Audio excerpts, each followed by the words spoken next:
Chaque année, l'Office ivoirien de la propriété intellectuelle brevette une vingtaine d'interventions des créateurs nationaux.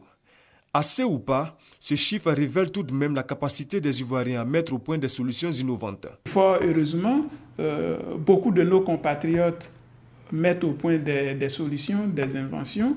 Dans les locaux d'une organisation à Cocody Angré, nous rencontrons Gbekpon Sevi Samuel Nguessan, étudiant en informatique. À 19 ans, il est l'inventeur de Sieve, un dispositif de protection de la tasse à latex contre les eaux de pluie dans le domaine de l'EVA-culture. Dans le laps de temps où l'EVA est saigné, s'il survient une pluie, les gouttes de pluie qui tombent sur les feuilles de l'EVA s'accumulent dans la tasse à latex. Ça s'accumule. Et puis c'est du plastique, le liquide est du plastique. Donc ça fait que tout le latex est répandu par terre. Et il ne reste que de l'eau dans le bocal. Et je me suis dit, bon, c'est simple. On peut essayer de trouver un système pour couvrir le bol. Pour empêcher que l'eau de pluie puisse tomber dans le bol. Kwadjo Kwaku Yves, un autre inventeur dont la particularité est de faire des merveilles avec des produits de récupération. Le décor de son atelier en dit long sur la fécondité de son esprit. Avec sa trouvaille, la canne à semer, il veut révolutionner la pratique de la semence des céréales.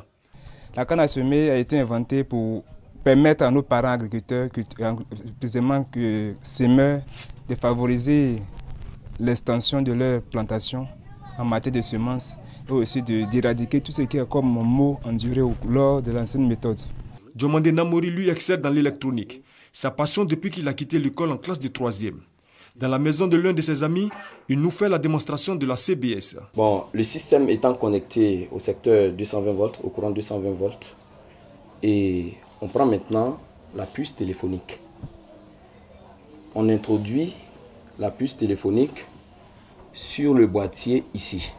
On essaie d'activer le système. Et quand on va activer le système, vous allez voir là, la LED rouge va s'allumer automatiquement. Et maintenant, on branche là la prise qui prend en compte le ventilateur et la télévision. Et comme ça, quand on va lancer l'appel, on va activer le système par le coup de fil. Et la télévision et le ventilateur vont aussitôt se mettre en marche. Après avoir fini de lancer le numéro, bipé le numéro, une fois seulement, le système a mis en marche le ventilateur et la télévision. Le Sieve, la canne à semer ou encore la CBS ne sont qu'un aperçu des innovations des Ivoiriens. Des créations qui du reste glanent des lauriers. À chaque fois qu'il y a des salons, aussi bien en Côte d'Ivoire qu'à l'étranger, nous faisons en sorte que ceux de nos compatriotes qui ont des inventions puissent participer à ces salons.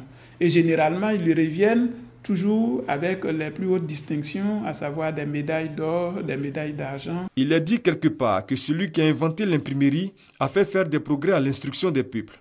Les innovations des inventeurs ivoiriens sont capables d'en faire autant pour peu que les Ivoiriens eux-mêmes leur accordent du crédit. Il y a une sorte de manque de confiance dans la capacité technologique de nos compatriotes.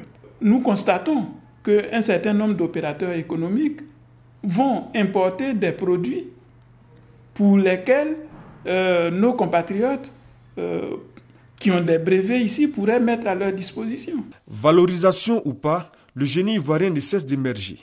Aujourd'hui, une centaine de solutions sont protégées par l'Office ivoirien de la propriété intellectuelle et de nombreuses autres sont en cours d'obtention du brevet.